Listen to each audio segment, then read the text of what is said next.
everybody. Welcome to this Public Accountability Board meeting for March. Time flies. You're very welcome. I won't go through all those who are on the screen or indeed in the room, with the exception of Gary Magnay, who is here for the first time, I think. So correct, yes. You're very welcome. And Thank you're you. You're from, well, you've been here for a while. A bit longer than I thought, 14 months or so? Yeah, about 14 months in force, I think, in a couple of different roles across at Barnsley, now centrally with PVP performance and governance. But first time at this meeting, thank you. And you're from the North Yorkshire before that? And yeah, originally from the northeast of England, but yeah, in terms of policing career in North Yorkshire prior to coming down here to South Yorkshire. Yes, your accent gives you away a little. Just a bit. Okay. Righto, shall we crack on with the agenda then, which is the welcome, the apologies. Sally, I presume you've got the apologies. She says, sorry, I'm a bit flustered now. The chief's the main one, isn't it? Michelle's on screen, so she is here. We've got apologies from Fiona, from Erica, David Hartley, Richard Alton, Dan Philip. I think that's everybody. Right, that's fine. Thank you very much. Oh, Jackie Bland as well. Apologies. And Jackie, yes. We are being filmed and live streamed, and the film version will be uploaded on the website eventually. So just remember that when you say your piece, and straighten your tie and do all the other things that you need to do. Item 3, announcements. I was going to announce the success of your sustainability team, but we'll leave that till your report, Daniel, if that's okay. 4 public questions. Don't think we have any say today. So we come to urgent items. I think the only thing I would want to say under this is that there was the outcome of the trees review into the trees dispute in Sheffield, and Sir Mark Lowcock, who led the review, published his report this week, and as far as I can see, that the South Yorkshire Police, our own office, PCC, we came out of that as well as we can expected. There was a recognition in there that the police had been put under enormous pressure as a result of the trees dispute, but essentially it was a political issue that should have been settled politically by the City Council, which they failed to do, and there was a strong criticism of the Council as a result of that. Michelle, you've read the report. I don't know whether you wanted to add anything to it. Not to the report, but to what I've just said. No, Commissioner, I don't think there is anything to add, thank you. Okay, Tim, did you want to say anything? Still had an opportunity to see the highlights of the report. I think it's a fair reflection of the position that South Yorkshire Police was put in. What I would stress is this, is that policing is operationally independent from politics, and whilst we found ourselves in a situation that we would not have been of our choosing, we always sought to balance the rights of those wishing to protest, those affected by protest. We always recognise there are lessons to be learned in these circumstances. We're constantly looking to improve as a force, and that's reflected in our recent HMIC report. The contents of the report are noted, and I think it's a fair reflection of the position that South Yorkshire Police found themselves in. Good, thank you very much. Item 7 is declarations of interest. Are there any declarations that we should know about? Okay. Item 8 are the summary notes. We don't take formal minutes now, but we have summary notes of 2 Public Accountability Board meetings. That's for February, and well, there was a special meeting when we set the precept and so on, and then the ordinary meeting. So 2 meetings in February. They've been circulated. I assume everybody has read them. Pages 5 to 18 of the first set, that's the 2nd of February meeting, and then 19 to 22 in the pack, the second meeting. Any problems with those minutes? Can we accept them as a true and correct record of what happened? Okay, thank you. It's Debbie Carrington. Debbie. Commissioner, yeah, just a very quick one. Could I just be added to the attendance for the 2nd of February minutes, please? Well, it depends whether you were there or not. I was there, I was presenting the budget monitoring report. Okay. Sorry, Debbie. Thank you. I think we can record you as present then, Debbie. Thank you. There was a public question asked at one of those sets of meetings by a Sheffield City Councillor Menish Perrick, and there is a lengthy reply to that which is included in the pack, so we won't spend any more time on that, but just to note that there was a question, there is a reply, and the councillor has been informed of that. So I think that just leaves actions then from the minutes on page 23, which I think is completed. Yeah, Commissioner, that can be discharged. You had a firearms licensing update last time, and that's on the work programme to come back again. So that can be discharged. Thank you. Okay, thank you very much. We come then to forced performance, and the first report we have there is item 11, forced performance. It's the Rotherham district. It only seems like 5 minutes since you were here before, or it probably does to you too, but we'll do the usual thing. We've had the report, and thank you for it. It's comprehensive, it's very full, very detailed. We have read it, and so we've gone through it, and we've just pick out one or two things that we wanted to highlight, and then at the end, if there are things that you would want to say that you haven't been able to say, then you can do that. So if I could take you first of all to page 29 in the report, and that is, at least it's page 29 in my document packet. It's section 3.1.10, and it talks there about the domestic abuse team, and it says that traditionally the domestic abuse team has managed high-level offenders. You're now trialling a team which brings together those who are handling medium and high-level offenders, and I just wonder if you could say a little bit about that, and whether that's more difficult to manage. What happens when you do that?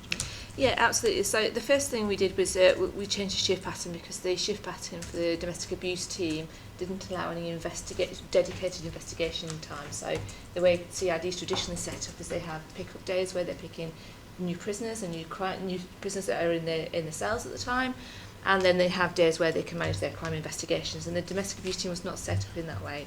So by changing their shift pattern and allowing dedicated time, we freed up some capacity for dedicated crime investigation time, which then allowed us to consider extending the remit slightly. So traditionally our domestic abuse teams have picked up the investigations and the prisoners that relate to high risk domestic abuse, and they've picked up where they've had the capacity, the prisoners, but not the investigations that relate to medium risk. But actually we recognise that there's actually quite a big amount of risk that sits in our medium risk, and actually the best practice would say that wherever we can, it'd be really good for us to allow those specialist investigators the time to investigate medium risk, particularly that intimate partner violence, which quite often, if not managed robustly, can escalate over time to high risk. So we're piloting an approach where now all high risk intimate partner and non-intimate partner violence, but also medium risk intimate partner violence sits in the domestic abuse team. Okay. Therefore extending their remit. It's early days. We've only been doing it for a couple of months, so it's going to give us a little bit. So we're going to need a little bit more time to evaluate whether it's had an impact. But early days are showing it's promising, and our investigations at the minute, the early information suggests that they're being progressed more quickly, and we have seen a slight increase in our outcome rate, but that could just be anecdotal at this point in time. Okay, so we watch this space, Watch with that. But the team isn't bigger. It's not. The team isn't the team isn't bigger. Over and above, we have invested more of our. So it's set up of detectives.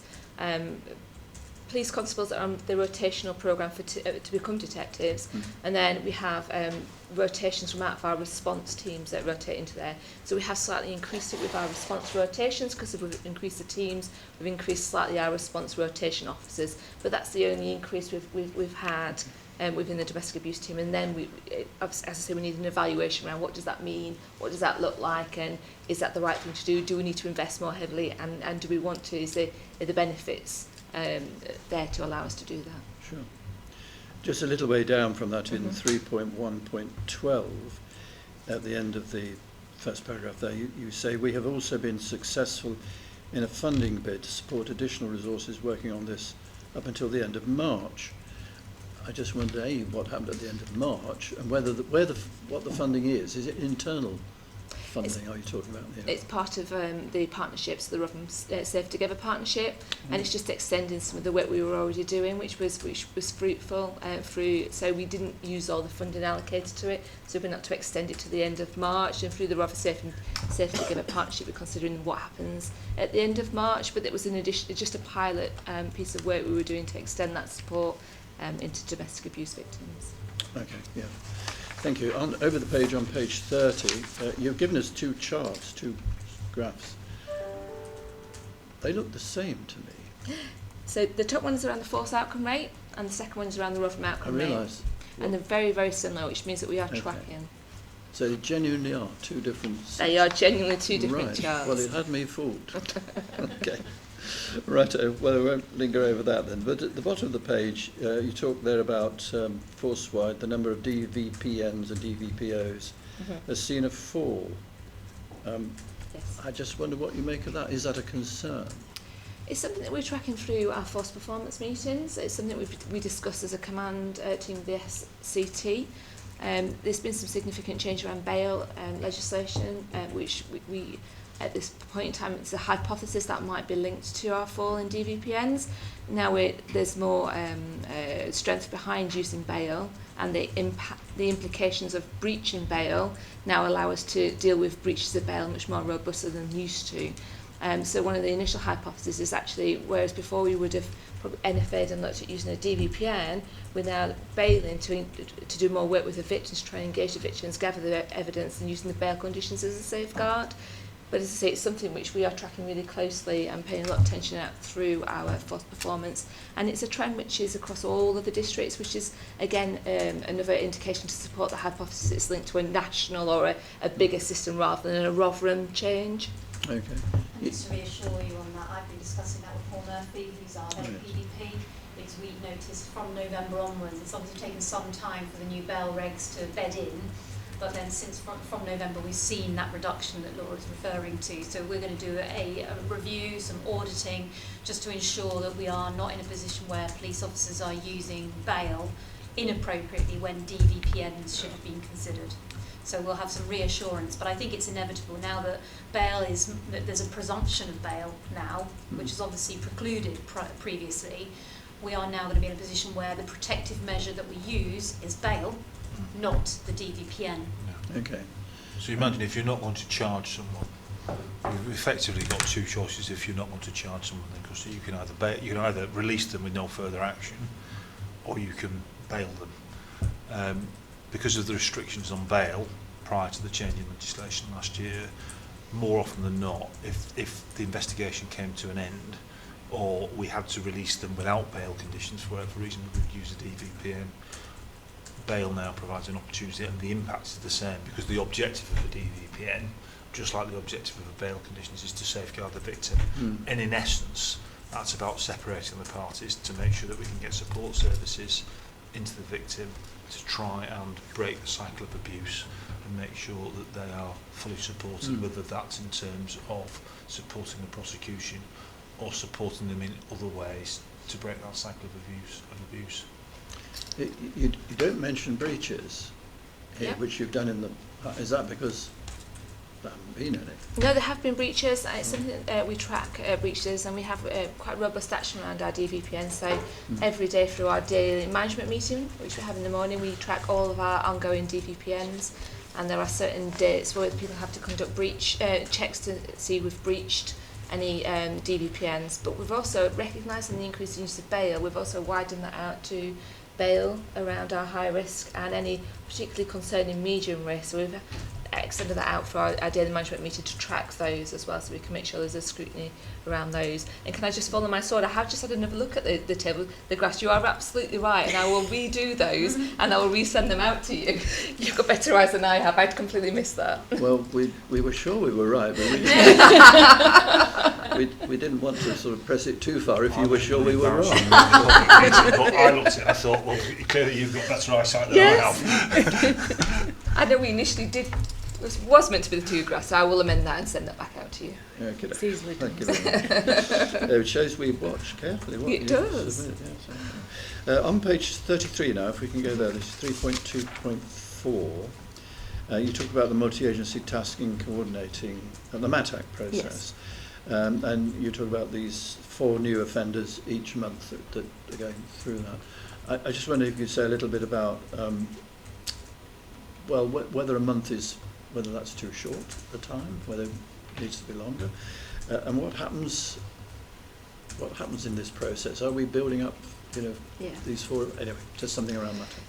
So we do identify 4 new ones every month. That doesn't mean that all the ones that were being managed through MATAC just drop off, and we don't manage them. So there is an ongoing process. They only drop off where it's appropriate for us to drop off, whether they've engaged and they're continuing to engage, so it's appropriate for us to keep on there. If they're not engaging as offenders, actually, what action do we take? So then they will get referred into a different activity around robustly managing them and looking at how we can bring them into custody and stop them offending. So whilst we have 4 new ones, that's just because how it rotates around. There's usually space for 4 new ones to come on board, so it's our top 4 of the month. That doesn't mean that the old ones drop off. They only drop off as and when the appropriate time is. So we're usually managing more than 4. It's just there's 4 new ones each month. So 4 is a manageable number to take on? Yes, absolutely.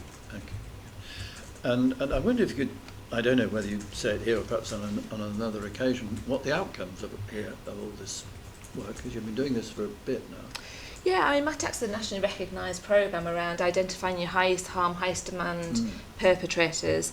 I can't give you any specific details of any individuals, but what we find, and again, the national evidence backs this up, is that there's lots of different outcomes. So some offenders, actually we see their offending completely cease, or certainly for a period of time through that engagement, because they've engaged with professional services, through alcohol, drug services, mental health services, through our IOM programmes, etc.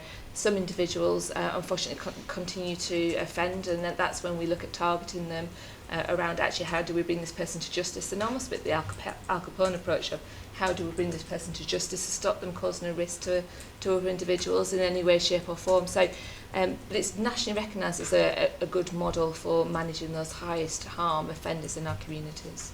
Yeah, okay. Well, I think we would be interested in anything that you have on, looking back over it. I think I can provide some case studies, absolutely. Well, we can certainly provide case studies, but also it's going to you, Gary, isn't it, MATAC? It is actually, and I've been working with your office this week about providing some figures regarding reoffending rates and the success rates of MATAC. So that is something that we're going to be providing on a quarterly basis. We'd be very interested in that, so great, thank you very much. On to page 34, where you've got 2 different graphs. Yes, you've got it right this time. Astonished when I got to that point. Yeah, I wonder if you could, again, say something around that. There seems to be a reduction in referrals, essentially. And I just wonder whether that was a matter of concern for you. The simple answer is no, we're not concerned about it. The reason we have seen such a dramatic drop that is clearly visible on these graphs is due to duplication of submission. So when cops were going and doing a dash, that's for domestic abuse, and there are children in the household, they were submitting the dash and then vulnerable children forms for each of the children that were present. So it could be 3, 5, whatever the number of children are. And what we found is actually they don't need to be doing that, because all the details that are needed should be on the dash the paperwork itself. So they were just simply duplicating it. So you can imagine the number of, you're cognizant of the number of DA incidents we attend on a monthly basis. You then start multiplying that by a number of children within the household, gives you a huge number of vulnerable children forms, which are unnecessary and taking cops a lot of time to do. So what we've done is ensure that that doesn't happen anymore. It's kind of crept in. It didn't used to happen, but it's crept in over the last couple of years. So we've put a stop to that, ensuring that the dash paperwork is completed properly and contains the details. Then there's no need for the V6, which is why you've seen that dramatic drop. So no need to be alarmed in that. No need to be alarmed. And we continue to do audits around our vulnerable children submissions. We have regular conversations with, in each of the districts, with the Director of Children's Services.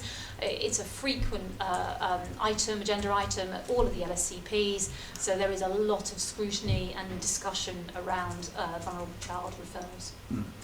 Thank you.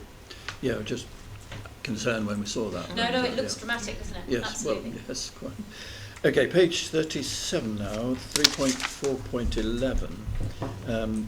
You talk about, this is child exploitation, and you talk about number of initiatives going on internally to SYP and with partners to improve our use of intelligence. And I just wonder if you could say something around that. And I also wondered whether, I mean, we go into schools, we talk to teachers. Do we ever talk to parents? Is it possible to talk to, how do you get hold of parents? Yeah. So firstly about the intelligence, so we recognised in Rotherham, it was about 4 months ago, a dip in, or probably slightly more than that, about 6 months ago, a dip in intelligence coming through around child sexual exploitation and child criminal exploitation, which was of concern to us. Hence we developed the training packages with our partners and our frontline staff across our multi-agency space, where we reinforced the messages. We went back and retrained about how to submit intelligence, and that then saw a significant increase back to and slightly above where it was previously, which is a really a good place for us. But also we wanted to make sure, in line with where we're moving towards from the new campaign that's come in, that we were training around some of the earlier signs of exploitation to try and get in that early intervention and prevention space, rather than just looking at those signs when people are already probably on the path to being exploited. So we added additional signs and symptoms in to try and look at that early intervention and prevention. And actually that's been really successful for us, because what we've seen is a significant increase in intelligence and a significant increase in referrals linked to CSE and CCE, but not a significant link in crimes, which suggests that what we're doing is we've got lots of intervention going in, and yet our crimes aren't going up. So actually we're preventing people from becoming victims. We do a lot of work in schools, so we train our kids, you're right, we train the teachers, but actually working with our schools, we develop packages and links to packages that get sent out via the schools to parents around, that can support parents to spot the signs and symptoms as part of our wider communities. And as and when we identify specific children that are at risk of, and we use our statutory framework, part of that through the strategy meeting or through our partnership approach may be to engage. We always engage with the parents to support the parents. So part of social care's responsibility around that is not just us collectively supporting the child, but actually supporting the parent to support the child to make those decisions and to keep the child safe. Mm. Yes, it pops in my head because I was in one of your bigger comprehensives the other day, 2,000 kids. And it was the year 8s. They were in the sports hall looking at a presentation on domestic abuse. It was quite tough, quite hard hitting, and it was done in the form of some scenario presentations by a group of actors, young actors. Very good, and the kids were listening intently. But you realise, of course, that for some of them, they may be seeing things that they're witnessing at home, perhaps understanding for the first time, and you could see them, some of them wincing at some of the things that were happening and being said. And it made me wonder how we got to parents, and it must be quite difficult because you don't know necessarily what the parents are tuning into and what the school's sending out. It is absolutely difficult. You know, we can send the messages out. It's down to quite often the parents to engage with those mechanisms. Yeah, and I think it's really important that we don't assume the role of doing the training or raising awareness amongst the parents. It most definitely is the local Safeguarding Children's Partnership role to engage, and they do, lots of raising awareness, publicity campaigns in order to targeting audiences such as parents, such as schools. Then it's a partnership approach to that. I would hate for it to be seen as a police role to educate the parents, because that's not feasible. But as part of the partnership, absolutely, there's that input. And then the point you made about the domestic abuse presentation or theatre production, whatever it was, that's we're really cognizant, and I know we've done ones around child exploitation where we've ensured that there is always a support. So if there are disclosures or concerns from children, there's always that support function. So it is ready and waiting should the child think, this is what's happening to me, I need to talk to somebody, or whether that be domestic abuse, child exploitation, whatever it may be, they're always accompanied by that wraparound, big awareness that it obviously could trigger some concerns for young people.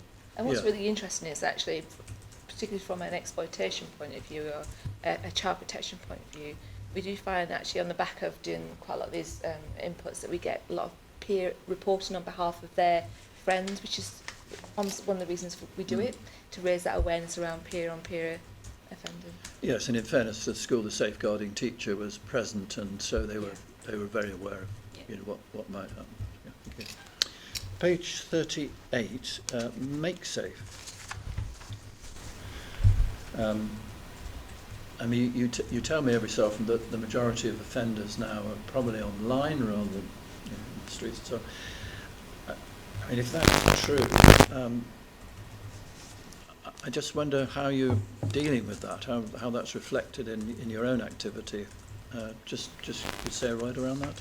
Yeah, it's not necessarily linked to MakeSafe, because MakeSafe is actually engaging with those people within our service industry to get them to spot signs. But if you look through our LSCP partnership strategy, one of the key areas, both we track through our SRP, so the CSP and the LSCP, is around online offending and how we target and identify online offending, and that's very much through again awareness raising into schools around spotting the signs around keeping yourself safe.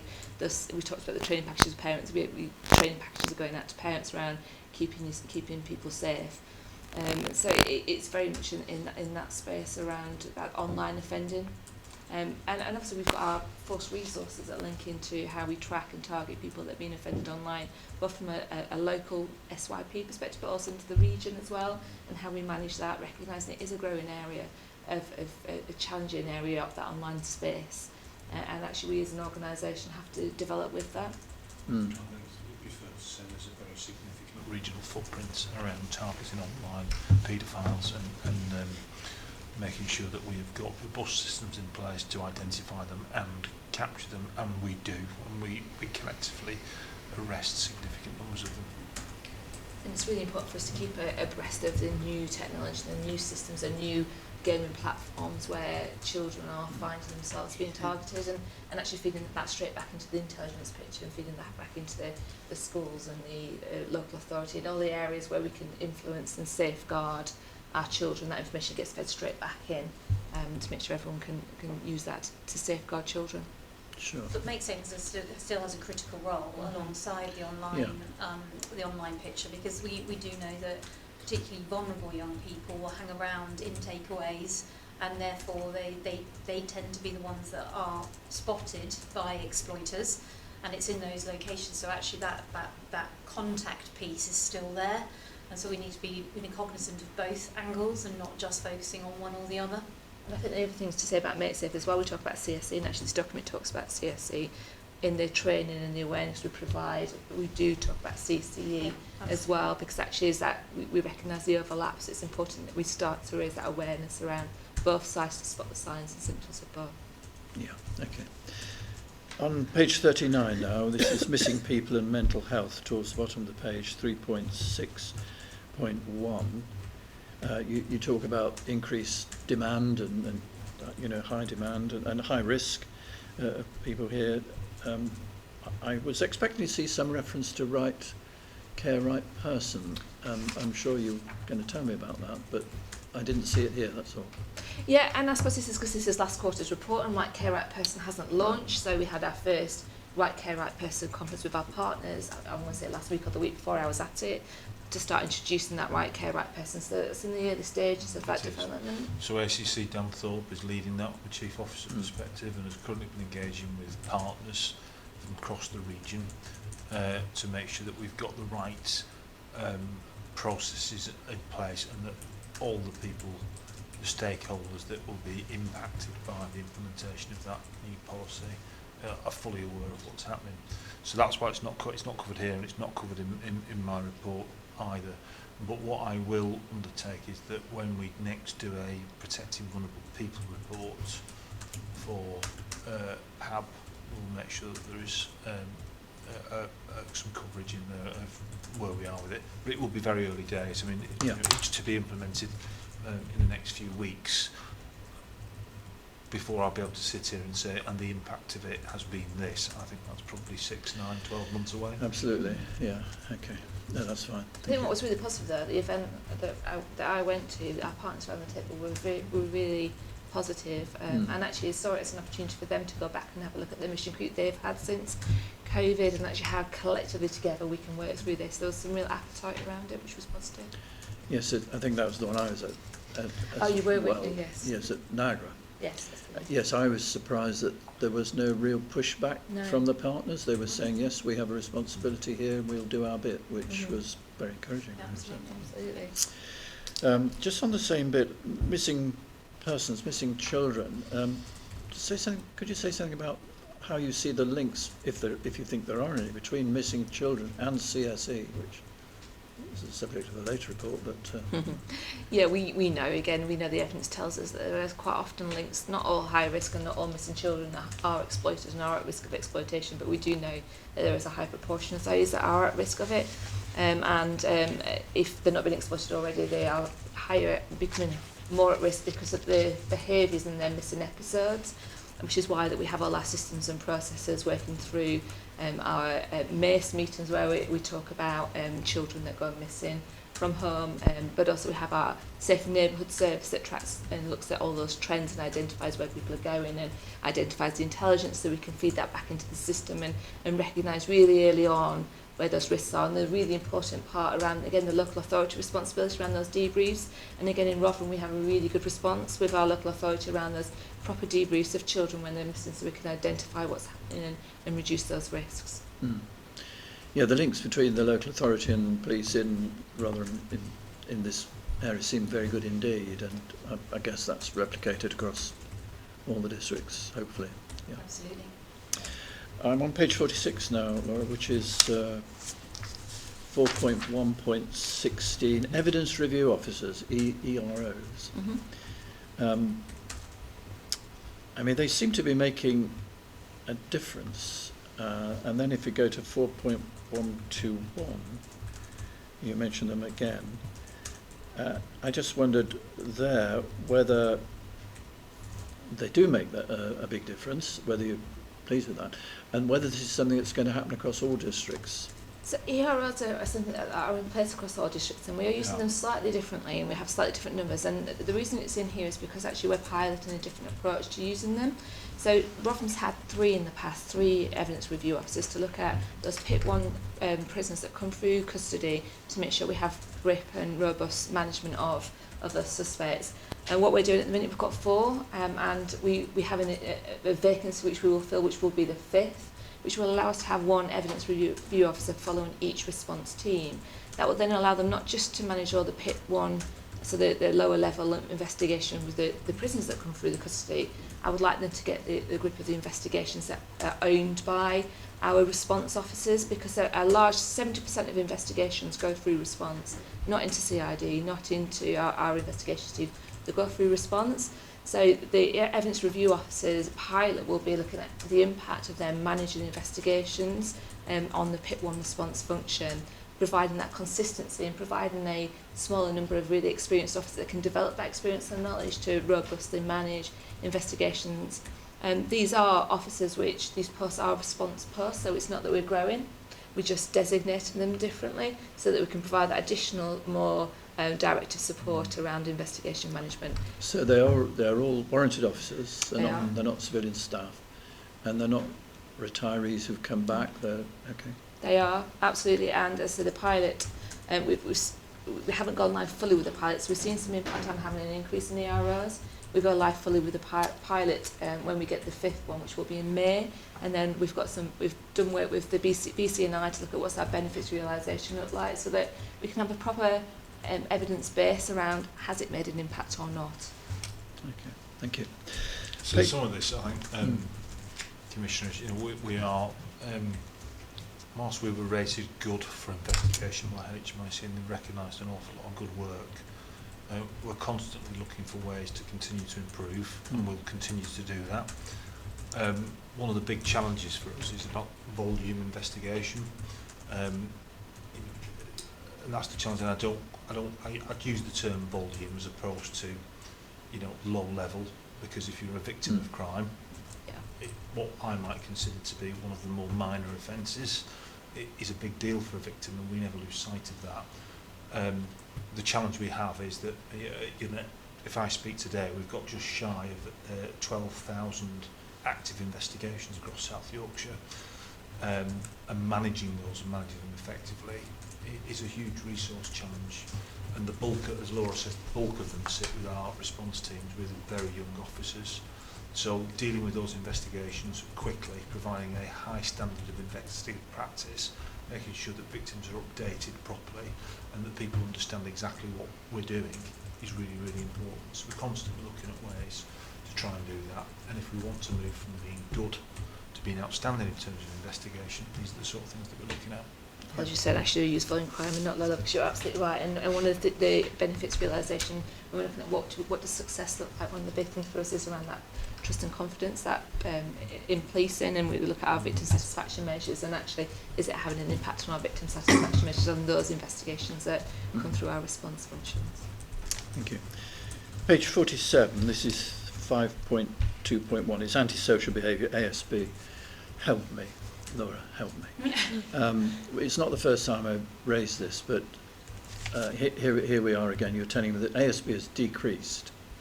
The government tell me that ASB is going up. The opposition, the Shadow Home Secretary talking the other day said ASB is going up. When I go to community meetings, they all tell me that ASB is going up. They sometimes talk about it being out of control. Now, is it that this is the ASB that comes the way of the police rather than the local authority, let's say? Is it that you're criming things which in the past would have been ASB but are now classed as crimes? What's going on? I mean, it's very difficult to, because the one thing I cannot do is go to a community meeting and say ASB is going down in Rotherham, because they'll just lynch me. Right, so I think if perhaps I answer that on behalf of the force, we crime more incidents that other forces record as ASB. For that I have absolutely no doubt. That was reflected in our grading with HMIC. We have one of the highest crime recording rates in the country, of any force in the country. So we don't get a headline of 80,000 crimes not recorded in South Yorkshire. I think that's a good thing, because it means that we've got proper records and we can make sure that victims do get attended to in an appropriate way. Secondly, one of the things that, and certainly, you know, in the news I've read when ASB has been talked about, it's been accompanied by suggestions about a lack of investment in neighbourhood policing. Well, that's not the case in South Yorkshire. You'll be aware, Commissioner, of the number of neighbourhood officers that we've invested in South Yorkshire over the past 6 years, and I think that we have one of the most comprehensive neighbourhood footprints of any metropolitan force in the country now. We are a huge proponent of evidence-based practice. The Chief Constable is the National League for Problem Solving, and we are constantly trying to ensure that we embed evidence-based problem solving in our neighbourhood teams to tackle the issues that matter most to the community. It still remains a challenge, and I think the issue is this, and this is where I suppose the disconnect comes, is we can't underestimate, and we don't underestimate, the impact that a single issue of ASB has on communities. If you've got a particular problem in a community, it can absolutely blight community lives, and we absolutely recognise that. And the impact of it on how you feel about your area, about day-to-day living, about day-to-day working in an area, very often is more significant, and it has more of a significant impact than even when a serious crime occurs. Because a serious crime occurs, they tend to be relatively rare. We tend to respond. We have a high success rate at catching offenders. So the long-lasting impact of that is not as much as perhaps antisocial behaviour is. So I think when you take all those things together, that goes to explain that disconnect between what's recorded and what's perceived by the community. I think it's terminology. Because they are saying, oh, they say ASB as ASB. We are criming that ASB. So it has a crime report and it's being dealt with, whether it be by a Public order neighbour or by a offence. response. Often it's recorded as a public order offence. Absolutely. So I think that's the discrepancy between that perception of what is ASB, and historically they would have seen it as ASB and we would have recorded it as ASB. But as NCRS has become as we've become clearer around NCRS and our expectations around NCRS, and we've improved our crime data accuracy, we've started criming, and they still see it as ASB, but we've reported it as a crime. So in our figures, it looks like ASB is reducing. The number of calls around the same sort of issues are still coming in, but actually we're just recording it as a crime, but they still perceive it to be an ASB. So it's that discrepancy of understanding. What you will see in South Yorkshire, if you look at our violence without injury, of which public order offences fit into that category, you'll see it going up. Absolutely. So it is it's a recording issue. Going up. But again, if you look up and down the country at HMIC reports, as unfortunately I have the job of frequently doing, and if you look at CDA inspections up and down the country, the recording of crimes in incidents that are classified as ASB is one of the most frequent failures of any force. Personal ASB, which actually amounts to harassment or offences under Section 5 of the Public Order Act, is recorded as personal ASB rather than a crime. I think our most recent inspection reflects that we are better than most forces in the country at that. Okay, well, I'll try this in If you want community to try and meetings. explain, listen, Commissioner, I don't think you'll find a senior police officer anywhere in the country that doesn't find the crime recording rules both complex and frustrating. And there's a real body of opinion amongst my colleagues at a senior level that they need to be simplified, because it means nothing to the public. Yeah. And if what I can say is, if you can go to a community meeting and explain what I've just explained to you now about crime data accuracy, Section 5 of the Public Order Act, personal ASB, and get any sort of response that they understand it, you can do far better than I can. Because that's the simple fact of the matter is, it is so complex that that you can see forces up and down the country aren't getting a correct understanding and application of it. So how are the public supposed to understand that? I mean, it's a national issue. I think ASB nationally is recorded ASB by policing has reduced nationally because of the compliance with NCRS. So again, the public still see it as ASB. We see it as crime. So it's just that. The message I would want you to give to the public is this: is we recognise that whether it's recorded as a volume public order offence, whether it's antisocial behaviour, whether it's a nuisance in your area, we recognise as a police service the impact that has on communities. And that's one of the key reasons that we've invested over 400 officers in neighbourhood policing over the last 6 years. And we want to stress that we are absolutely on the community side. Absolutely, we are there to deal with the issues that matter most to communities, and we're determined to do that. We're determined to get better and better at that. I was just going to come in. One of the things that I've been involved with through the Safer Government Partnership Law is last year the commitment to provide funding for children and young people across Rotherham through a problem-solving approach.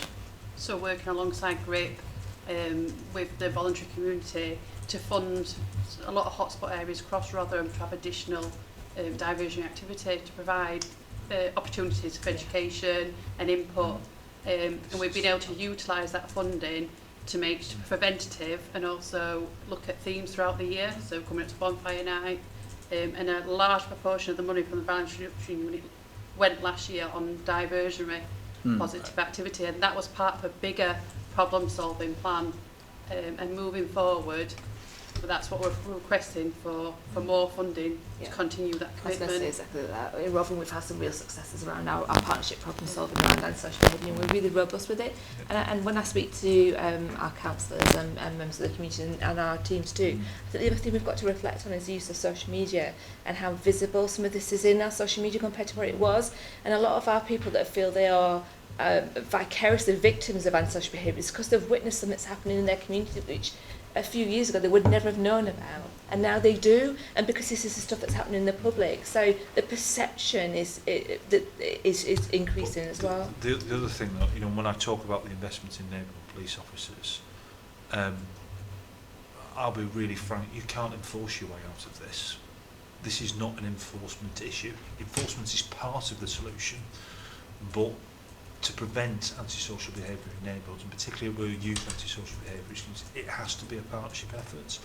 And you know, where I've seen this, and in the different forces I've worked in over many, many years, where this is dealt with most successfully, there is a very strong partnership between the police, the local authority, the third sector.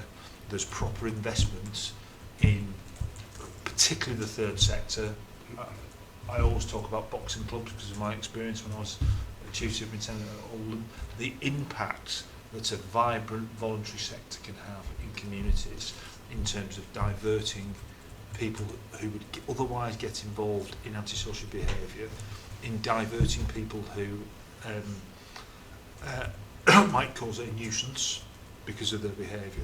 The impact of that is immeasurable. And we as an organisation would far rather get upstream of this and be working partnership at a local level and do our bit to divert people into that, to reduce the issue in the first place. Make no mistake about it, this is not a soft option. If people persist and blight people's lives and make them misery, we will act, we will enforce it, and we do enforce it, but we would far rather get upstream of it, and particularly where youth antisocial behaviour is concerned, and that's often the issue that concerns communities most. That vibrant partnership, particularly with the third sectors, is just immeasurable. I agree with that. I can see you being quoted now in every grant application for a boxing club that we get. Covered a lot of boxing gyms in communities. I just, you know, I have There are worked in. alternatives available. There are, Definitely. there are, but I have worked in numerous different local authority areas all over the country, and that's the universal truth. Is when you've got that vibrant partner and there's proper investment in it. You know, when I go back to a different time with community safety funds and all those, when you've got proper investment in those facilities and it's coordinated properly, you can deliver some real effective results. Well, I'll try the complexity argument with community groups. The one thing I won't say is the good news is your ASB has gone down. The bad news is that your crime has gone up because we're recording.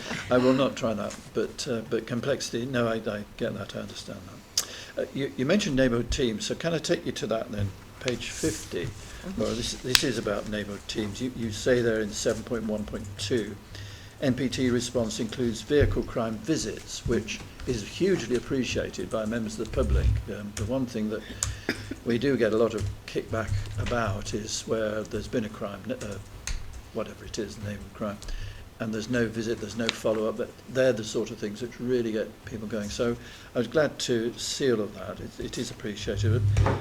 I mean, can you really resource it as much as you would like? Is that? I mean, I hear what the deputy is saying about the commitment to neighbourhood teams, but in 7.17 on the next page, 51, you say staffing challenges continue to affect the ability of the neighbourhood function. Yeah, so staffing challenges across, as we've talked about in the past, linked to the change in the training programme and student officers taking the time to land on shifts and on teams and in districts. It continues, but actually we are now starting to see that stabilise, and over the next few months the picture starts to improve quite significantly for districts, which is really positive, and we're all waiting for that. But that means that each pillar of policing has had to maintain a degree of abstractions and a degree of vacancies to make sure we're able to deliver across the piece.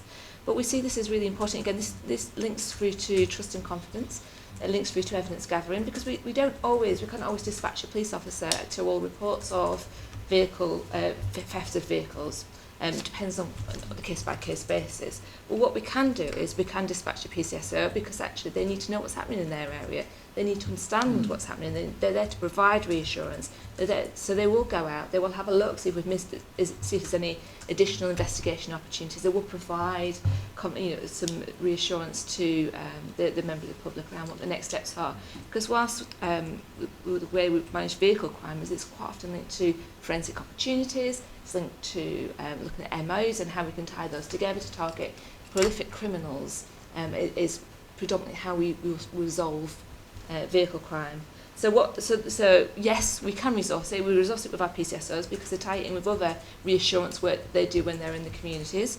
And actually what we're starting to see in the Rotherham perspective, and again we can't say it's directly linked to this yet because it's still too early days, it's a fairly new initiative, it's only been there for about 3 months. But we are starting to see in our vehicle crime an increase in confidence, and we're hoping as we continue this and we continue to send our PCSOs out that will continue, and it's as an impact of what we're doing around PCSO visits for vehicle crime. Well, thank you for that. I'm glad to hear it, because as I say, that is very much welcomed by members of the public, so that's good to hear. The resourcing issue, Commissioner, again, just to set that in context, and I'll do it very briefly.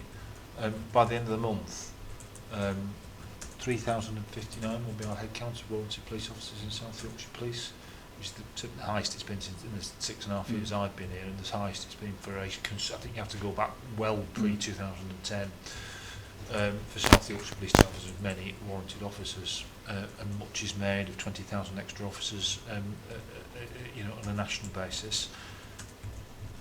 A third of those officers are in training. Yes. Near enough. Yes. You know, it takes 3 years to train a police officer. So when Laura talks about gaps in neighbourhood functions and things like that, as those officers, the officers who joined us at the start of the Uplift programme are now starting to come out of training and starting to fulfil roles, we start to see those flow through the organisation, which will alleviate that gap. But it's really important that everyone, not least of which the public, recognise, yes, there's been a significant uplift in the number of police officers, but it will still be some time before those officers are fully effective. And I think that message is public. finding its way through gradually to the public, but and not helped by government announcements that 20,000 officers are going to appear on your streets. But yeah, I think people do get that now. Just turning then lastly to page 56, 8.2.6. Just wondering if you could say a word about, when I read that, Rotherham 45 team investigated a juvenile who was linked to county lines for possession of 100 wraps of Class A drugs, which is a serious business, I can see that, and possession of a knife. And he gets 2.5 years in a young offender institution. I kind of understand that, but we're talking about a very young person here. I mean, maybe there's the particular circumstances here, but it just made me jump a little bit and say, you know, we are criminalising here a young person. And we have a lot of mechanisms in place to make sure that we are identifying the people that are being exploited, that we have the use of the national referral mechanism where people are being exploited and actually are under duress, committing criminal offences.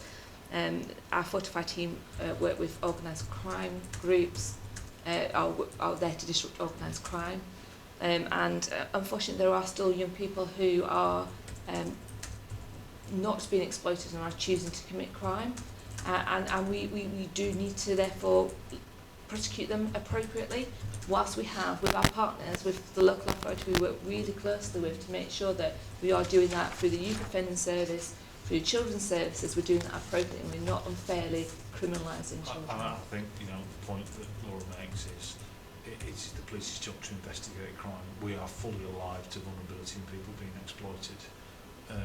It is our job to gather evidence and, if necessary, put that evidence to the CPS, who will decide whether there should be a prosecution, and sentences are a matter for the court, not for the police. no, not questioning the sentencing or anything like that. It was simply that this is a young, very young person, and whether, I don't know, but anyway. But you've given a satisfactory answer there, so thank you very much for that. I don't think they've got anything else to say. Just to clarify, Could be 17. It could be 17 and a half, it could be 17 3/4. So I appreciate that's still very young, but almost an adult. But they will be classed as juvenile. True, no, true, and I say we don't know I don't know the circumstances of this. So. And actually, the fact that they have charged, remanded, and remand, so is a level just to reassure you. But this has to have been of a repeated nature. There has to have been some concerns in the background that would justify the remand on this position, because we don't remand people lightly unless there is a threat to others, or there is a real chance or reoffending that's going to cause harm to others within the community. So the remand piece itself, just to reassure you around the severity or the background of this particular individual, because that wouldn't be done lightly. Particularly juveniles as well. There are additional safeguards. No, I was hoping that is the sort of thing you would say, but clearly a juvenile can be 10 to 18. So. Yes, absolutely. Well, thank you very much. Was there anything else you wanted to add, Laura? No, I think you've covered everything. Thank you very much.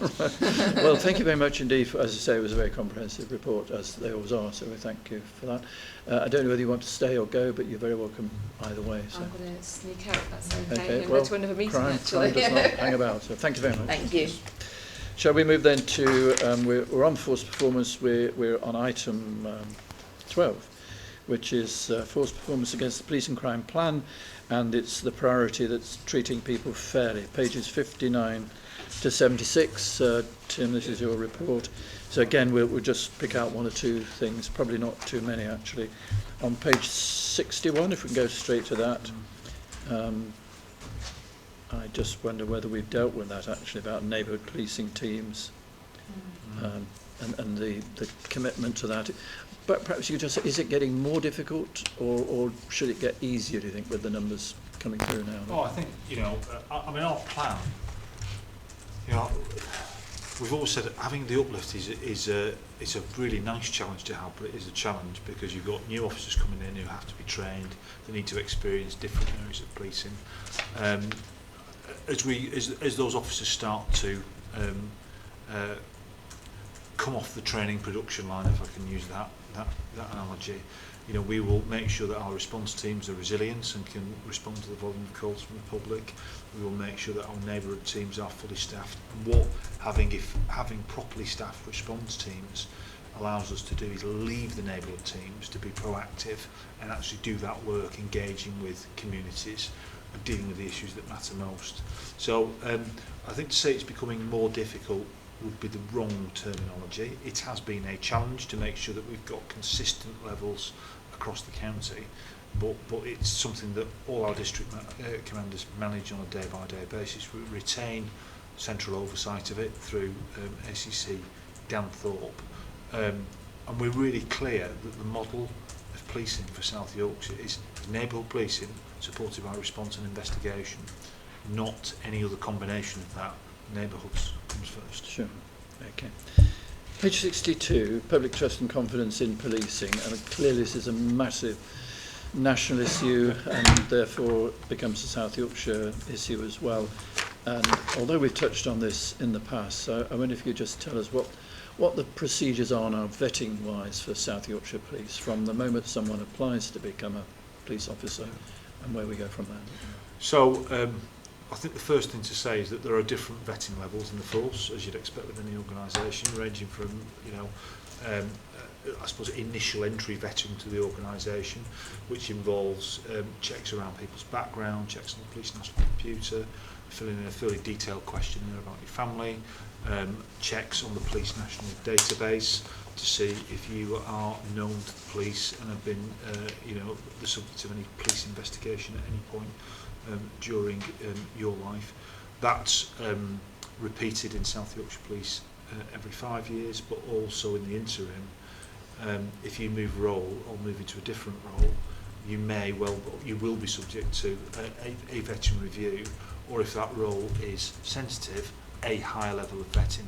And there are a number of different levels of vetting in accordance with national levels, as I say, ranging from entry level right through to developed vetting, which is an extremely in-depth process which involves an interview for a number of hours about everything from your finances through to your family and everything else. So it's a process that is undertaken very robustly in South Yorkshire Police.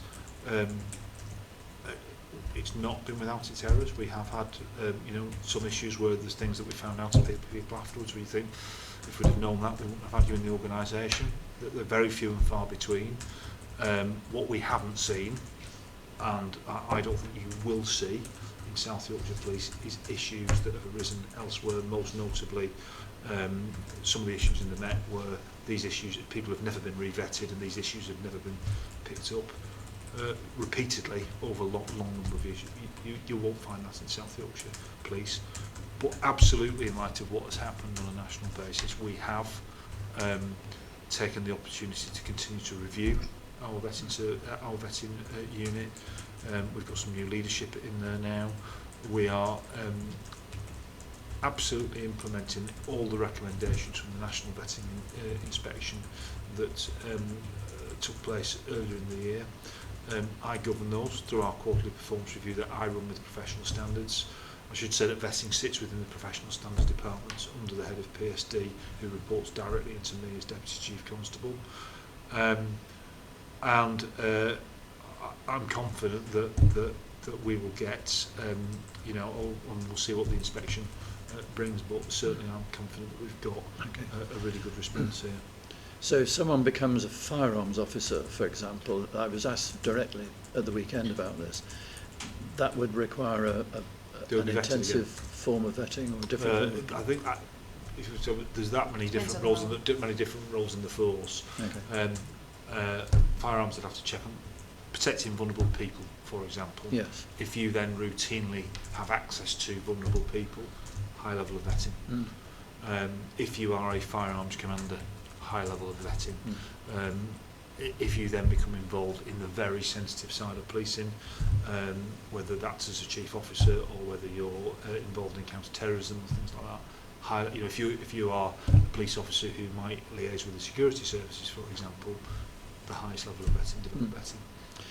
Well, thank you. That's useful because I think probably in the public mind there's just vetting, not different. I think we've detailed some of it in the report, some of the improvements that we've made. So, you're vetted when you join the organisation and given clearance to join. With police officers now, when you come to the end of your probation, before you are signed off as a fully fledged police officer, we run your vetting again. So if there's something come up, we have for a number of years done a search on the Police National Database. This is an issue that's come up as a result of some of the issues, the Carrick issue in London, where, for example, if a police officer was involved in a domestic incident in another force area, so it wouldn't be reported to us on our systems because we wouldn't have attended it. But if you're in a hotel in Lincolnshire and there is a domestic incident or an allegation of sexual assault and Lincolnshire police attend, that will be, you could find that on the Police National Database. We've been doing that for some time in terms of searching. That's not new to us. But some of the things that are coming out now about constant data washing and things like that are improvements that are being driven nationally, and absolutely we are making sure that we implement that properly here in South Yorkshire to make sure that we are at the highest level of security in terms of our staff. My view of vetting is vetting, you can vet people as much as you want. Can it absolutely guarantee that you can identify every single issue with someone, or you could predict that someone might become an offender? You can't give that guarantee. What I can assure you is that we are very, very proactive in terms of looking for misconduct and looking for signs that people, even if they've got into the organisation, might no longer be appropriate. And we're very, very proactive in terms of identifying those and doing something about it. But running alongside it, equally as important, is about the culture of the organisation, and a culture where people absolutely can adhere to and subscribe to our values around fairness, integrity and trust. The overwhelming majority of police officers, the absolute overwhelming majority of police officers, have been absolutely appalled by the Cousins episode and the David Carrick episode.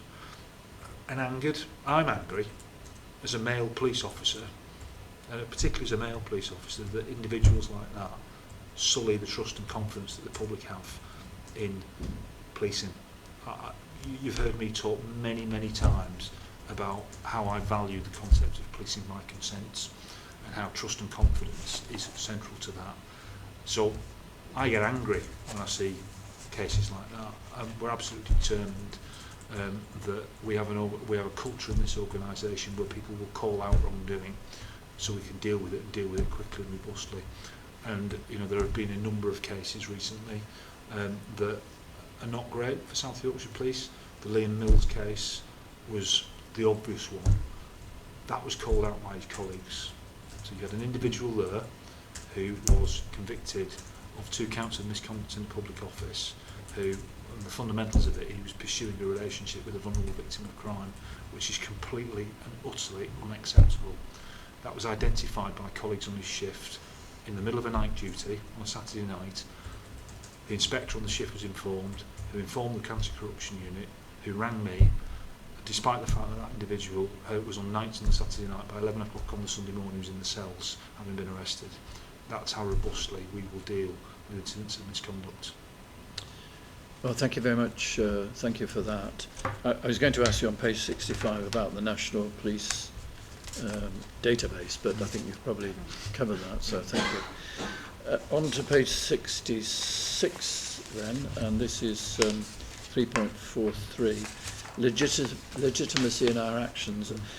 Perhaps you could just say something a little bit about hate crime, important work here, and well, really just to note, I think, the interests of our independent ethics panel in this work as well. So absolutely, it's something that we regularly present reports to the independent ethics panel on. People who suffer hate crime are by definition vulnerable, and it's a very clear part of your police and crime plan around protecting vulnerable people. And we are determined that we are a police force that is here for all sections of the community. And you see in the report it sets out some of the work that we do with third sector agencies to support victims and to really try and make sure that people understand, if you are a victim of hate crime, please report it to us. We want to know about it and we want to do something about it and to support you. I've said this before and I'll say it again now. I do get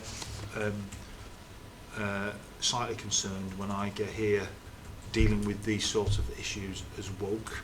This is not woke. This is about dealing with people who are vulnerable, who often have got nowhere else to turn, and it's absolutely right that we support people, investigate when people are victims of crime, just as it is important that we go out locking up people who commit burglary, commit car crime and commit antisocial behaviour in our communities. So it's not an either or. It is absolutely part of, I think, an effective police service, and one that police is a very diverse community. Yeah, thank you. On page 68, 3.52 and 3.53, you talk there about external scrutiny by members of the public is invited. This is about the use of force and stop and search. Very good, very positive, I thought this was.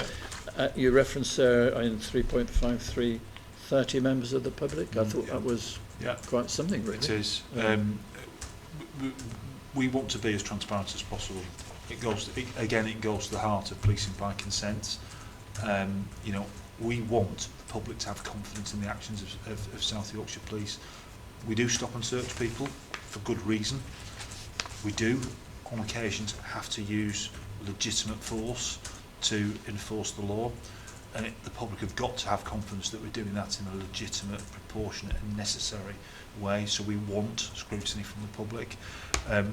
Whilst I'm in a public meeting, it would be remiss of me not to mention that we are always keen to increase the diversity of those panels and to make sure that we've got representation across all communities. And we're always open to people who want to come and get involved in that work. Great, thank you. Commissioner, if I may just on that. Yes, we're just about to launch a external panel to review our use of taser as well. So in addition to use of force within that, all of our taser deployments now are recorded on body-worn video. So there'll be an external panel that's invited to dip sample those to see that use of that very useful tool, but also we've seen instances where it's been misused, so that will be included in the use of force.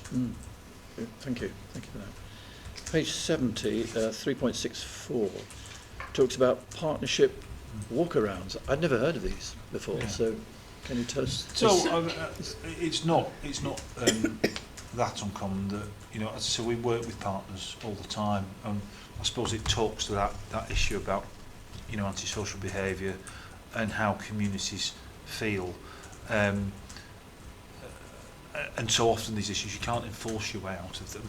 You can enforce the worst elements of it and take enforcement action, but if you want to get upstream of antisocial behaviour and issues within communities, we have to do it by working with partners and working with the community.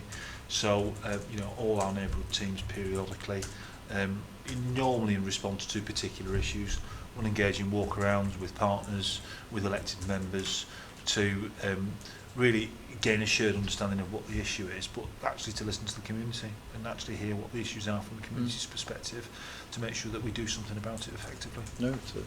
Thank you. Particularly in Rotherham, there's been one in the town centre area every week for quite some time now. A wide range of partners. The community can come and engage and talk about their concerns, but it just so we have a walk around, then later that day feedback on the walk around and follow the partnership action plan. But it's just a lot easier when people are out seeing and working together. Yeah.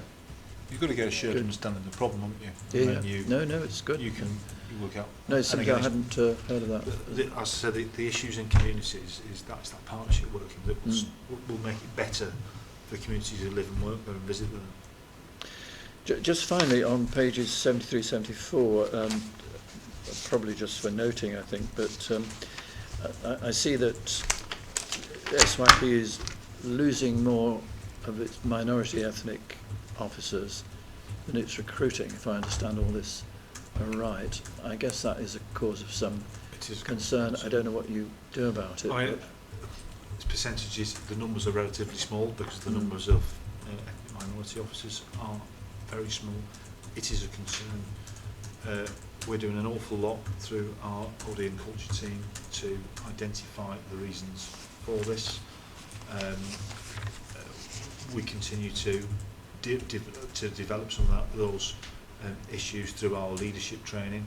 I think it's interesting, you know, when you look at the reasons for it around supportive leadership. Some of this talks to making sure that we've got people in those frontline supervisory positions and team leader positions that really understand the value that a diverse workforce brings in terms of delivering the policing function, and are absolutely alive to what it feels like to be often the only person who looks like you in an organisation, and that they make sure that they can give bespoke support to those individuals. We've still got, we're a learning organisation, and if there are aspects where we're not getting that right, we will learn. We continue to put an awful lot of effort into this. I thought the interesting bit in the report, and I've seen this through various HR meetings that I'm involved in, is that these are not snap decisions, they're considered decisions, how people feel over a while. And I think that you know, we've got to continue to review is how do we get upstream of that, how do we recognise the early signs through that body schemes and things like that. There's more to do. Yeah, no, I noticed the little checklist at page 76 around that. But, well, thank you very much indeed for that, Tim. And we'll move on then to item that was force performance. Oh, HM. I don't think we need to do a lot more than note this. We've read it. So. Yeah. I mean, I think what I'd just say is this is we don't do policing in South Yorkshire to please HMIC. We do policing in South Yorkshire to keep the community safe. That said, HMIC are a key stakeholder, and it's important that we continually benchmark ourselves to make sure that one, our service is valid and is meeting the needs of the community. But two, we are learning from innovative practice from elsewhere in the country. So our governance around HMIC inspections, both in terms of, for example, the peel inspection that has just been, whilst it was very, very good, there are areas, from, you know, a small number of areas for improvement emanating out of that inspection. So it's really important that we've got a plan and action from owners, delivery timescales around that. By the same token, you know, we know that we're going to have, we've had a homicide prevention inspection, we know that we've got a vetting inspection coming up, we know that at some point later this year, regional organised crime will be inspected, as will our ability to deal with OCGs. We know at some point we'll get another National Child Protection inspection, and whilst we're not on notice that these things are happening, we know that they will happen at some point. So absolutely, the monthly HMIC governance meeting that I chair has cognizance of all of those things, and we're constantly trying to look ahead. So for you know, NCPI, for example, we are looking at every inspection that takes place around the country, looking at the issues that have been raised with other forces, looking at issues that are highlighted as innovative practice, and looking at, you know, if there's an issue in Gloucestershire Police, have we got that issue here? So I'll be asking Sarah and some of Gary's team, go and have a look at that. What does that look like here? And it means we get upstream of issues. Likewise, if there is, you know, good practice in, I don't know, Northumbria Police or wherever else it might be, we can task people, go and have a look at that. Can we bring it back here? Sure. And we can do it. One of the things that I'm really keen to do at the moment is, if you look at our peel inspection and you look at the areas that were outstanding and the areas that were good, were you good? I think it's a reflection that we are consistently delivering the basics well for the community. Were we outstanding? What you see there is cutting edge practice. South Yorkshire Police doing things that other forces aren't doing. And in broad terms, that's the difference. So where we're good, we want to be outstanding, because our ambition is absolutely to be the best metropolitan force in the country. So we've gone out and we've looked at every single PV inspection that's taken place in the last round, and we've got every single piece of innovative practice that's been identified in any force in the country. And we're looking at, right, are we doing that here? If we're not, do we want to do it here? Will it work here? And that will allow us to continually draw on cutting edge policing practice around the country and make sure that we stay ahead of the game here. So that's a big focus post inspection now, to make sure that come 2024, 2025, when we're inspected again, we are improved further still. Yeah. Going to be busy year Yeah, then, by the sound of things, yes. Yes. Thank you very much indeed. So that was at 13. Come to item 14. Gary, we've kept you waiting a long time. I could have moved you up earlier, but I thought you might be interested, because you've not been before, you were saying, in what happens at PAB. So Yes. now you know. But we come to your report, which is child sexual exploitation report. This is your area, and it's something we have regularly at PAB, because for obvious reasons, CSE is partly why I became Police and Crime Commissioner. But we have the history here, and we want to make sure we're constantly on top of things in as far as child sexual exploitation goes. Again, we've read the report, so don't feel offended if we're not taking it in detail in that way. But if I can just ask one or two questions, and then there may be things that you want to come back to at the end, if that's okay. It's absolutely fine. So if I can begin by looking at page 89.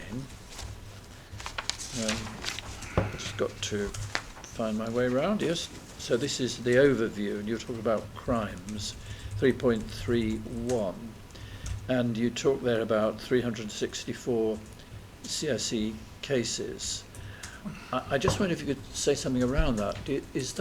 How do you see those numbers? Are they high, or where you expect us to be, in a sense, or what do we make of that 364?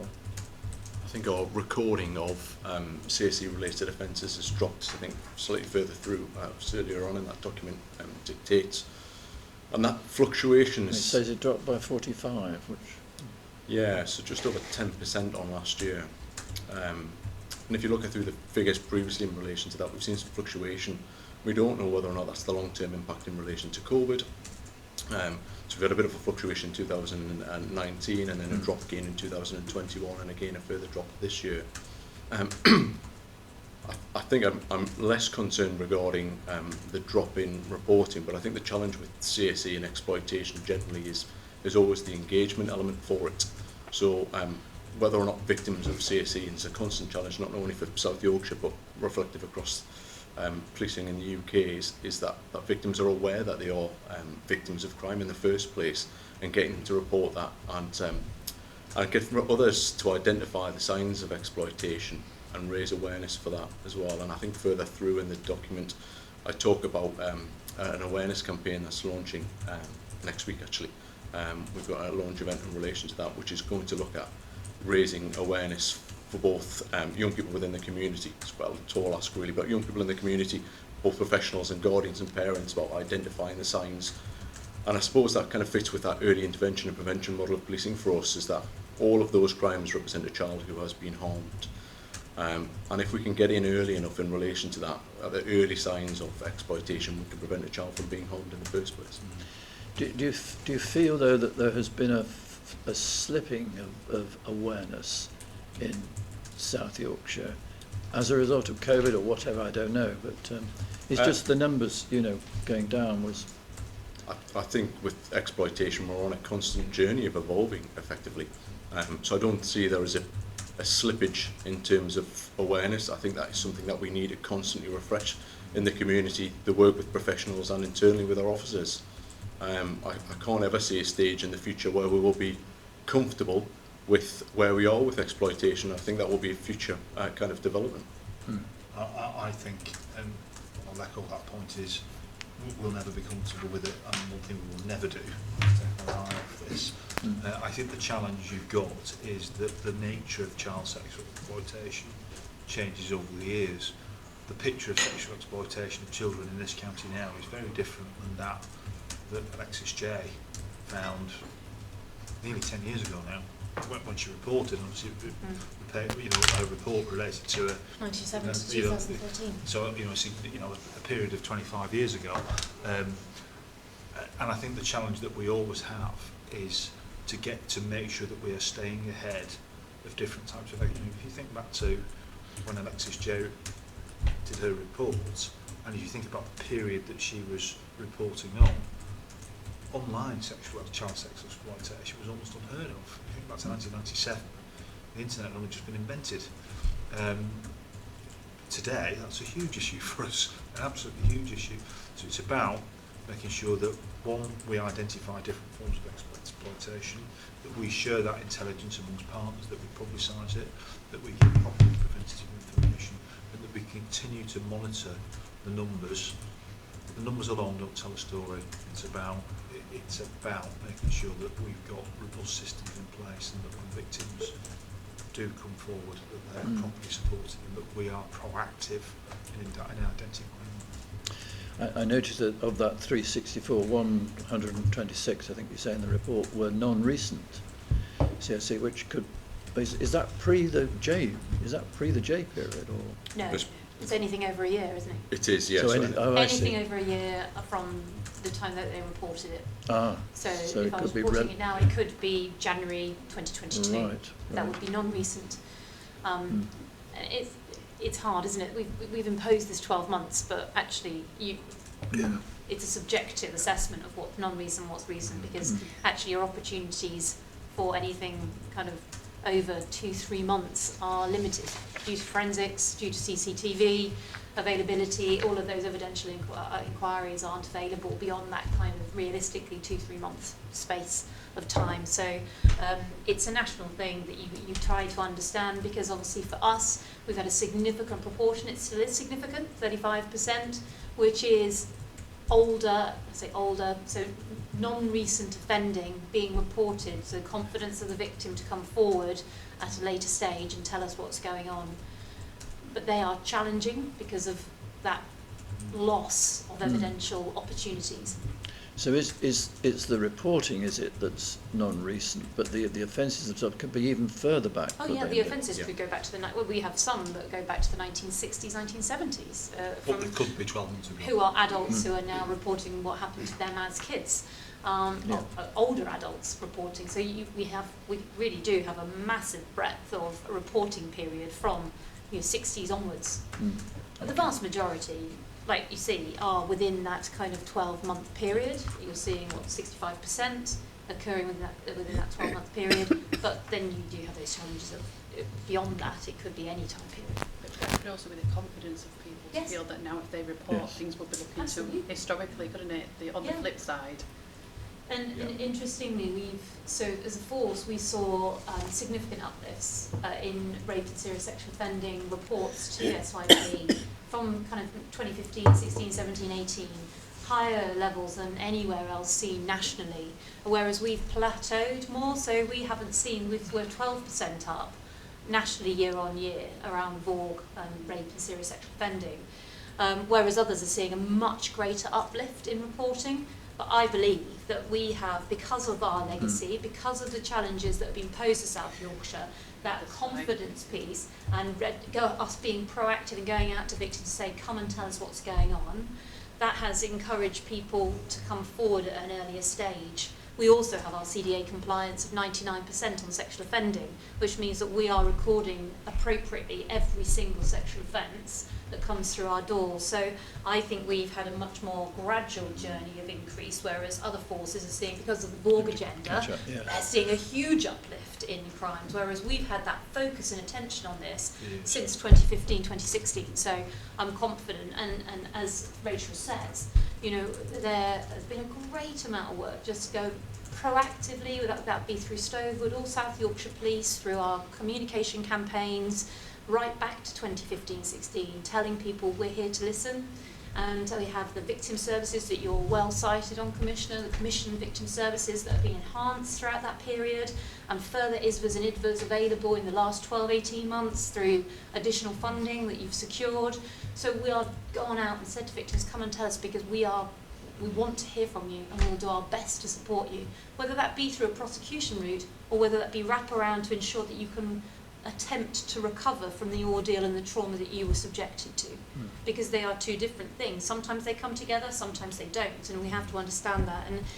And I think through the VORG agenda, and we saw it in Oxfordteria Year 1 report that has come out of the work nationally around rape and serious sexual offending, is that we're now acknowledging that there's a there's a significant amount of reporting where people just want to tell us about it. They don't want the investigation. They want to be believed.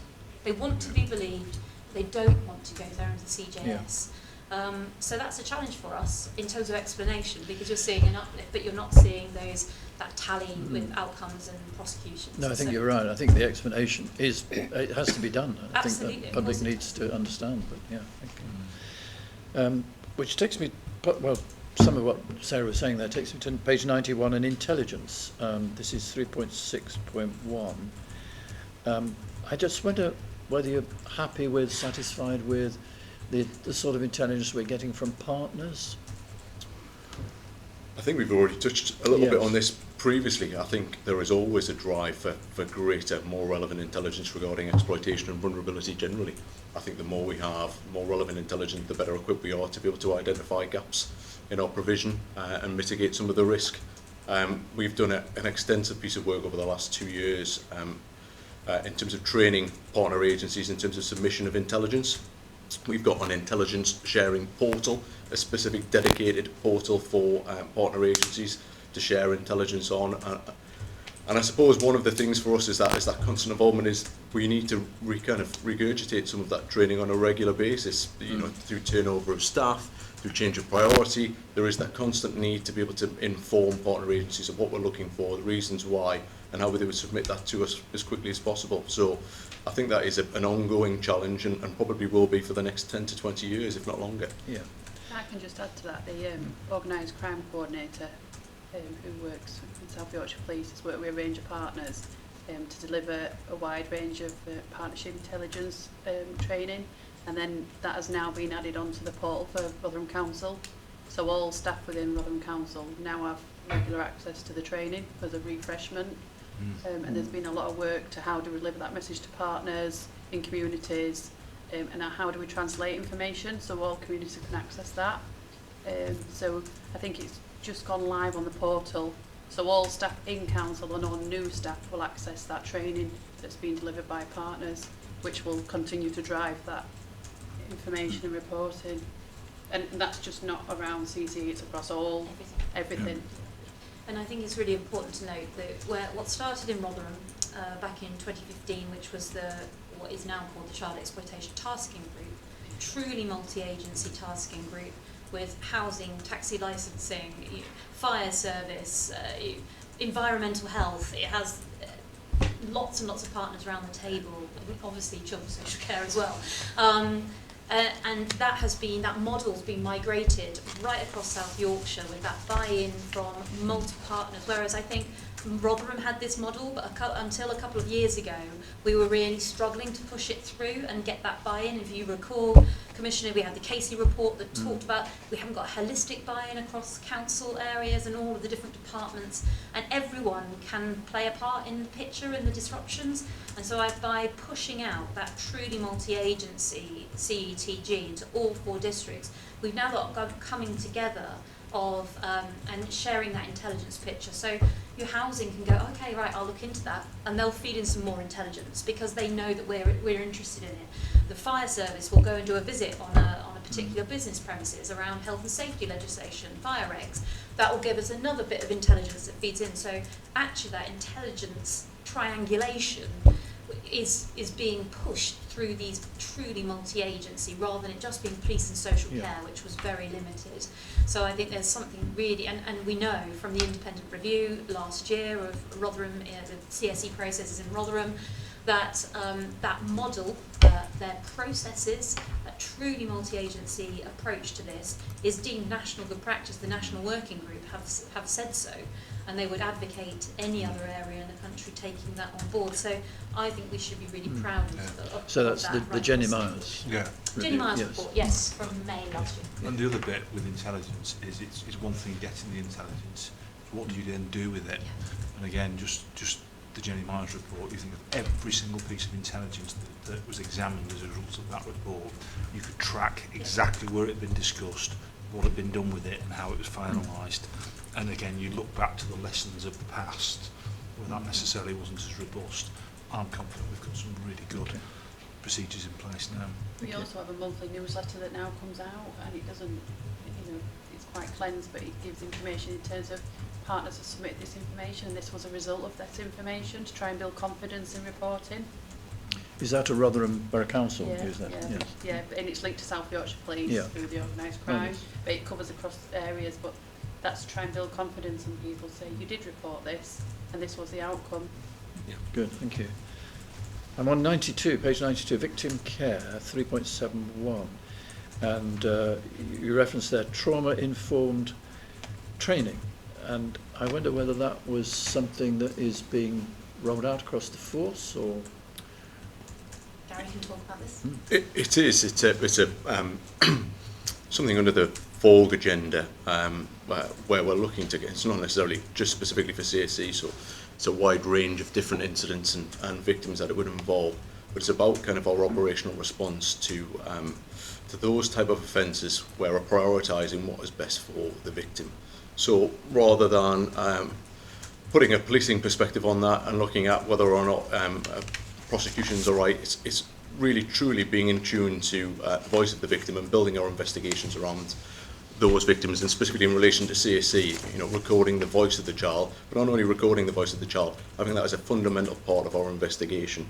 So actually acting in the best interest of the victims of sexual offences. Is it right that we seek a prosecution, or actually is it right that we support the victims in a different way through third-party support or other professional help? So it'll be like Child Matters, domestic... Yeah, so it's been pushed through the Vogue agenda, but I think the learning we took from DA Matters, Child Matters, they're all trauma informed. They're all about understanding the perspective of the victim, understanding how we come across, building that compassion and empathy and understanding of the impact that trauma has on brains and actually how you react to trauma. So we've started that, but we've done that focusing on DA and child neglect predominantly. What this is seeking to do is really stretch that understanding out to all forms of crime. That's why Gary says it's not specifically around CSE, but CSE will play a part, as will DA, as well. And so we can't continue. We need to do some follow-on for DA and Child Matters. But I see that as part and parcel of the wider trauma-informed training. So we're not saying you must only be trauma-informed when you see a child neglect case. You must only be trauma-informed when you see a domestic abuse case. What we're saying is this is fundamental to our approach to victims, and you adapt that to the needs of the victim dependent on the case that you're dealing with. So it's a much broader, it's about embedding those foundations around trauma-informed approach. Obviously bespoke methodology in terms of whether it's a child or whether it be an adult, but it's to embed that and use examples to draw out and refresh the training from DA Matters, from Child Matters, CSE training, look closer to training that we've done, Gary, haven't we? Yeah. Which is, again, looking closer at the signs of child exploitation. So pulling those kind of key themes into this trauma-informed training to provide that foundation, rather than it being niche around particular crime types. Yeah, thank you. I'm on 94 now, page 94, 3.10.2. This is civil orders, and you talked there about sexual risk orders. I wondered how well they're being used for sexual offences. If you could say a word about that. I think as an organisation, we're striving to utilise civil orders and auxiliary orders, like sexual risk orders, more prevalently and more often. There are some challenges regarding the thresholds to be able to seek those orders. I think when they were originally brought in place, they were sold as being something that was very easily accessible, and unfortunately that challenge is, well, it's been challenging for all forces in relation to obtaining those orders. But there are other opportunities for us to be able to do that, and what we're wanting to do is that when there are identified risks that we can't manage in alternative ways via bill conditions, charges, convictions and other ways, that we're utilising every opportunity to kind of safeguard the community and potential other victims. So there's an example in that document regarding the utilisation of child exploitation warning notices, which is a bit of a practice that's been highlighted from Merseyside Police. And they use that as a precursor for potential SRO applications where they can build up effectively a course of conduct where they've warned an individual regarding their behaviour before, and that's been used to evidence to meet the threshold for sexual risk orders in Merseyside quite successfully for the last couple of years. So that's something that we're working with our legal services on now. We're developing kind of a bespoke training package regarding these orders. So officers have got that focal point, they've got that understanding of when and where they can use it and what those thresholds are that they need to achieve. Thank you. Yeah, that's Our legal services for the last year or so have been proactively going out doing legal service drop-ins, telling staff how they should be considering and how to go about getting that evidence base that Gary talks about, the evidence base with which they can secure certain orders. So again, really proactive from our legal team here. And challenging too. So there's a case where we've been to the High Court to challenge a refusal to provide an SRO, and we're now looking at pursuing that again as a result of the High Court judgment. So we are proactive around securing these, but as Gary says, I think there have always been challenges around securing SROs, and and it was sold as an easy tool. It's not an easy tool. No. Because courts have to take, I fully understand from a court perspective and from the judge's perspective that they have to balance the human rights of that individual, and we're talking a really prohibitive order that's going to impact on the human rights of that individual for quite a period of time. So you can understand that it does actually have to be at quite a high threshold. But we're working through to understand what those thresholds are, ensure that we have the evidence base, and then driving through to secure the ones where necessary. Okay. And the last thing I want to ask about, Gary, is on page 95, district structures is the heading there, 3.121, and the following paragraph as well.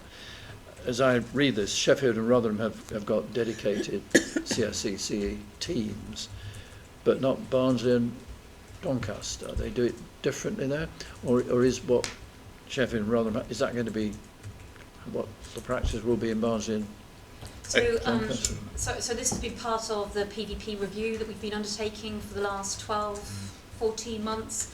And prior, I said it's like the fourth bridge, the PVP review. But actually, you're absolutely it's right. Just a reality to it, isn't it? Absolutely right. You and I have probably been through this journey 3 or 4 times in the last 8 years around people. But that is because the landscape continually changes. Understanding of exploitation is evolving. Understanding of other hidden harms is evolving. COVID shed a completely different light around hidden harm that we were unsighted on to a great extent. So you're right, it is like the fourth bridge, and sometimes it feels painfully so. But so the PVP review that we've been doing for the last 12 months, the 3 priorities that I set were stabilisation of our PVP teams, ensuring that we had a consistency of approach around child exploitation, and then finally looking forward to the future around RASO provision, so rape and serious sexual offending. So the decision has been made as a result of that PVP review that we will be creating child exploitation teams in Barnsley and Doncaster. So those teams are out for advert now, and so we hope to have them in place within, probably the tail end of the summer. I think is a realistic timescale to have those teams in place. So we have a complete consistent. So approach yes, to consistent across orders. And we learn from the others. So they'll absorb the SPOC that they've always had there into that wider team and give them that greater capability, both reactively and proactively around child exploitation. And I think, just to reiterate what Sarah says, is, if you look at the PVP landscape, if you think back to, that structure of dedicated teams at Sheffield and Rotherham, I mean, that you trace the origins of that back to 2017 and the crime review that we did then, when we disestablished the central PVP teams and put it back to districts. It's continued to evolve. You know, we then went to have separate DA teams. We're now at the point where we're putting more. All of that is involved putting more resource in because you know, volumes of crimes to deal with have increased. People have got more confidence in coming forward, so we've got more to do. The complexity of crimes in that PVP arena, particularly the digital forensics landscape, has changed and makes it more involved. You know, the emphasis on RASO and doing more and more around victims of rape and serious sexual offending and getting, you know, greater, high levels of detection rates for those offences is now a very key priority.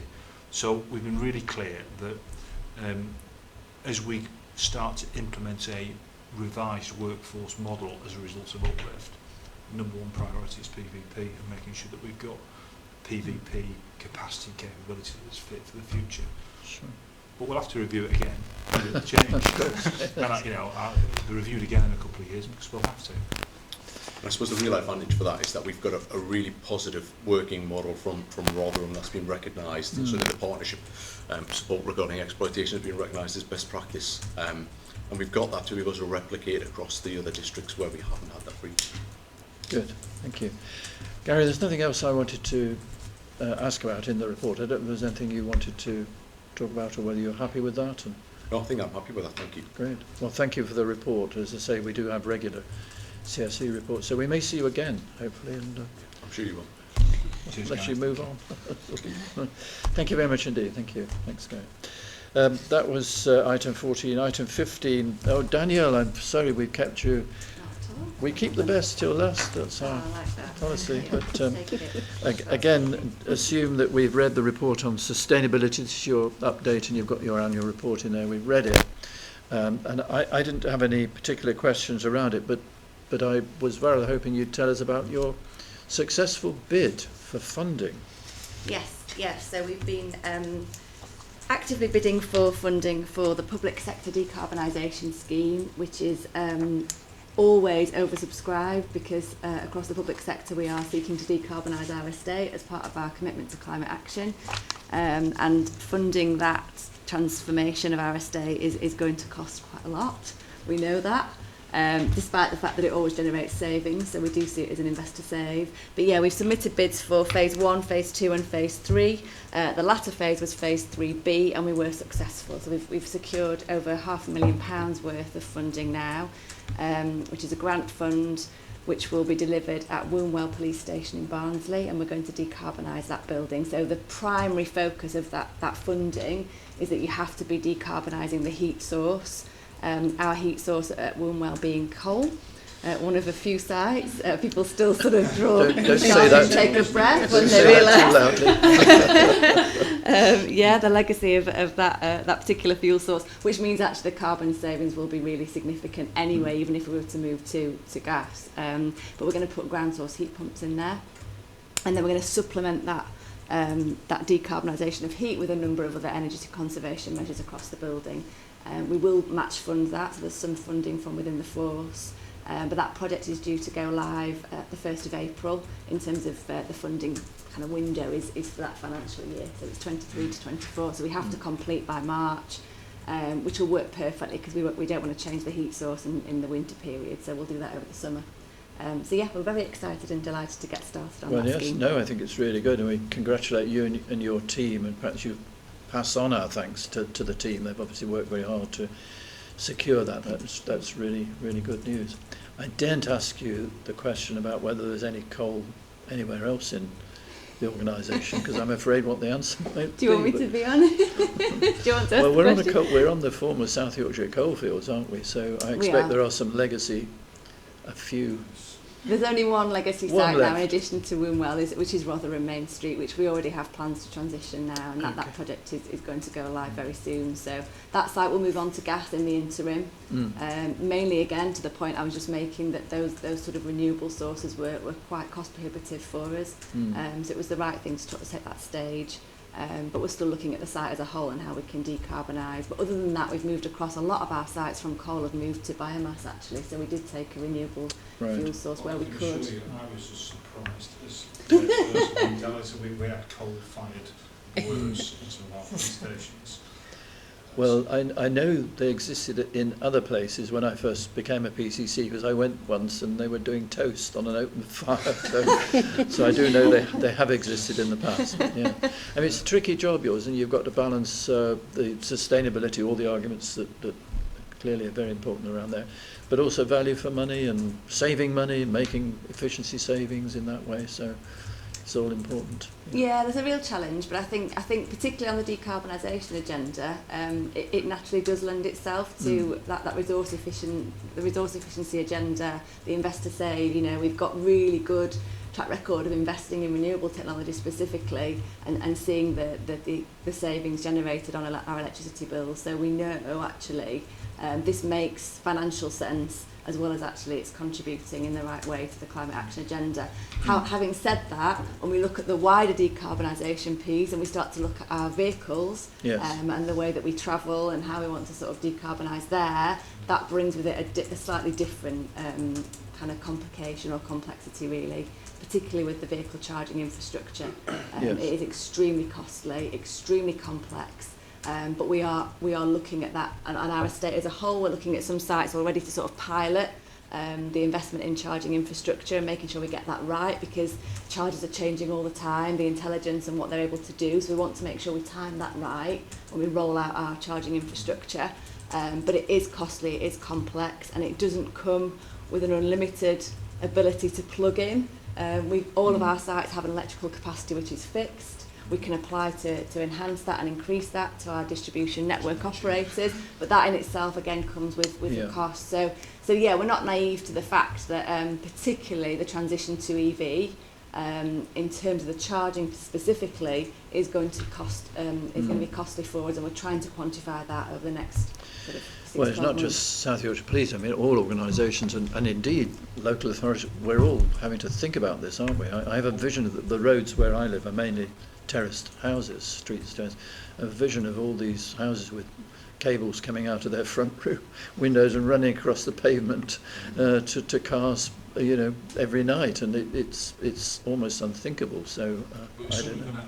There's going to come a point. Bear in mind, the majority of our fleet is relatively new because we do a lot of miles and they get recycled pretty quickly in the scale of things. There's going to come a point in the not too distant future where we're not going to be able to buy cars with internal combustion engines. So we're going to have to do something about it. So it will come on us as a necessity. And I suppose there is the bit of what we wouldn't want to do is wait till we can't. You know, we're forced into it, and then we've got to bear the cost. Then there's an element of start to think about it now. And whilst at the moment you take the fleet, it'd probably be difficult to imagine the 24/7 fleet being electric because of battery technology and all the rest of it. We've got plenty of cars that don't turn a wheel for 16 hours a day. Much of the grey fleet we've seen out of the fleet, and they're the sort of things that we can start thinking about. So, well, some of the good residents of Todwick told me the other day that they want to see more police on bikes, but I'm not sure that's the answer to the I think it's part of the answer. Oh, well, there we are. That's the Yeah, I answer. think I've got some examples in the annual report actually of success in that area because of the benefits that brings in terms of visibility, potential accessibility, in terms of that public confidence, seeing us in a different way. So I think it will play a part. I don't think it's the only way. Yeah, absolutely. Yeah, on the electric bikes particularly, especially in Sheffield because of the hills. But yeah, it will be part of our approach, and that's certainly an aspiration for us this year is to look at the whole our whole carbon footprint, our whole kind of impact on the climate change agenda, and actually how do we strategically want to take that forward. So we're doing lots in lots of areas, but we'd like to put a plan together, a delivery plan, which might be appropriate to share at this meeting or with us as and when that's in place. Well, thank you very much, and thank you for the report. And I'm sorry we kept you a long time. You may feel that's a form of unnatural punishment, cruel and unnatural punishment, which it was. So thank you. Thank you so much. Shall we move then to Chief Executive reporting? We can probably do these fairly quickly. Michelle, pages 127 to 128, PCC decisions.